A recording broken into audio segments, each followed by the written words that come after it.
What's up, Dragon Brood? Let's talk about Gruul Aggro. I think there's a lot of options here now with Bloomburrow coming in and some of the other cards going away, but there's just a lot of different ways we can go, and I think it comes down to how big you want to go on size or how fast you're trying to go with the deck.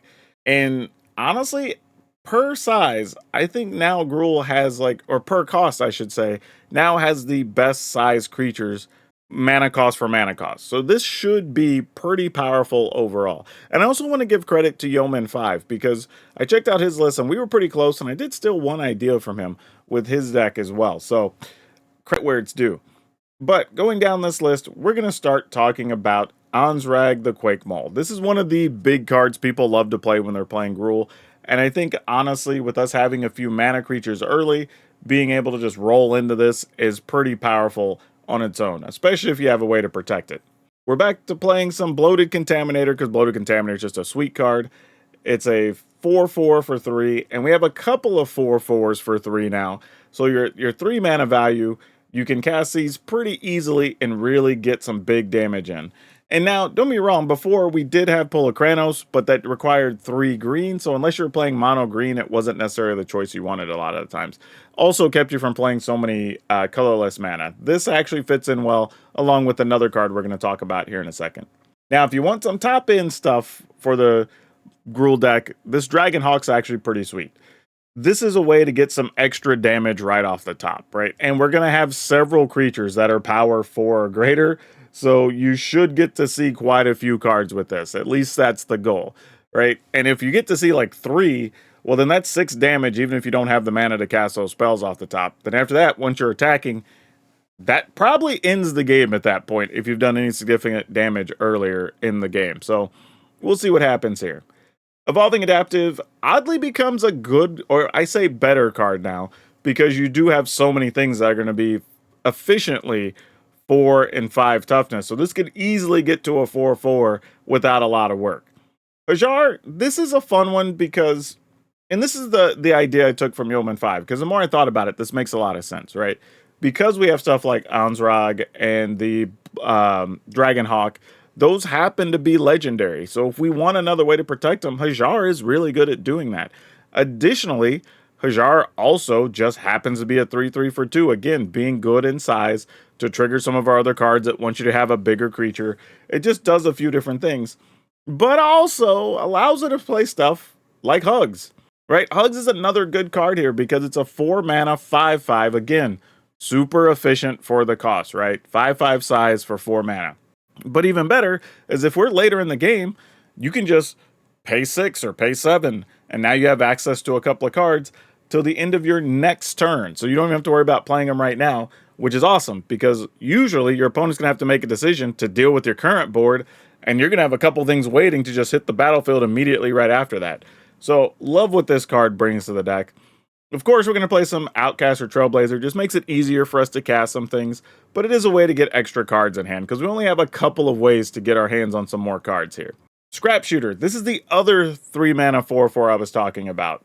It's 2 green, 1 colorless for a 4/4 with reach, which is a pretty big deal.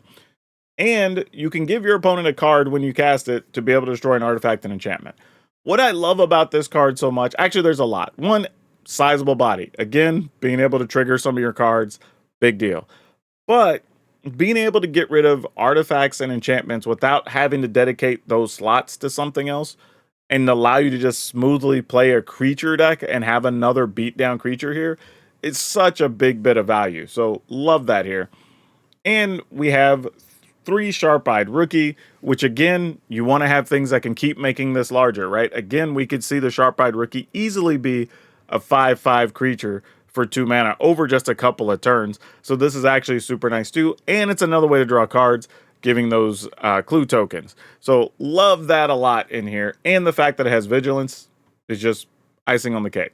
Now, one of the other cards we have here is Wandertail Mentor. This is a 2 mana 2/2. It does tap for red or green, kind of just making it a little bit easier for us to get our things down onto the battlefield, especially if we're trying to stick like an early Ansrag or a Dragonhawk or something like that.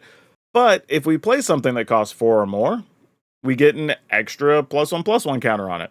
So what makes this really nice is that as the game goes on, if you don't really need the mana all that much, you're like, you know what? played this other thing, it's now a 3-3, let's fight, or 4-4, whatever the case happens to be. I will admit we don't have a ton of things that cost more than 4, but just enough to at least keep it relevant and maybe make that extra point or two matter. But it's such an upgrade from some of the other 2-mana creatures you play that just don't do much for you later in the game. Of course, we're going to be playing hard-hitting Question because we have the biggest creatures, might as well be able to take out their stuff. And a couple of Tyvar stands. Again, we wanted some extra ways to protect the Onslaught a little bit, but even protecting a Dragonhawk could be the difference between winning and losing potentially. So I like this here a lot. And if we're looking for another way to, like, spend 4 mana, this is a way we can do it too, if we want to pump up stuff like the Wandertail Mentor or whatever. Just some nice little bonus bits we get from a card like this. Sadly, I wish I could tell you we were doing something really sweet with lands, but there's really not much. Just a couple of Plaza of Heroes to take advantage of, Ansrog, Dragonhawk, Hajar, Hugs, right? We have a few things we can cast with it. So I'm only just playing a couple of them. Again, just another way to maybe protect them late game. I thought about playing the new land that actually gives raccoons +1/+0 in haste, I think, or puts a counter on a raccoon, I think is one of the ones I was going to play. Oh, yeah, that's the green one. Puts the counters on the raccoons. The problem is, though, we don't have that many raccoons, right? I was looking over the list, and I was like, oh, well, we have a badger and 3 scrap shooters. So it's not really worth doing. So outside of that, there really wasn't much. I know some people are going to say you should play a Fountain Port, you should play whatever. Like, you really can't afford to here. You want as many mana with colors in them to be able to cast your stuff consistently and on time. I see that mistake made a lot, and I expect some people are going to make that mistake in this type of list of just wanting to play these new lands. And while the new lands are useful, don't overplay them where they don't belong. Here, you're just wanting to play the most efficient, largest creature every turn that you can play, right? And if you don't, you want to have a hand where you can grow those creatures, like the Adaptive, if you can get this turn 1, obviously, or even just your Sharpshooter, when you have a hand that's also got like a 3-3 or a 4-4 or whatever in hand to be able to grow stuff up turn after turn after turn. If there's anything special we're doing with the land, I would say it's probably just playing Restless Ridgelines, just to give us some extra reach for those control matchups, because really our issues for control matchups here, you only have a few options. I think it's Restless Ridgeline, so you can keep attacking. You have Hugs, so you can reload your hand and have a sizable body, which is actually a realistic option. If you're late in the game and you've got 6, 7, 8 mana, like, this is viable, so I don't want to undersell that. And then, of course, Dragonhawk just being damage all on its own, and then just trying to keep that train going.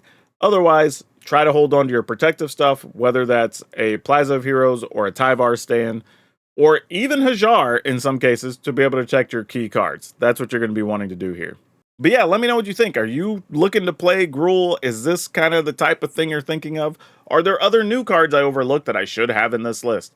Also, if you're looking for other deck lists, don't forget we have a playlist that's got stuff using Bloomburrow and stuff not with Bloomburrow. So that way, it doesn't matter what resources you have, there are decks you can build and play right now. So check that out. But if you want to see another sweet list with Bloomburrow stuff, I'm going to go ahead and link that Lizard Folk deck here so you can check that out, because I think that one's going to be a lot of fun. But that's all I have you for now. We'll see you next time.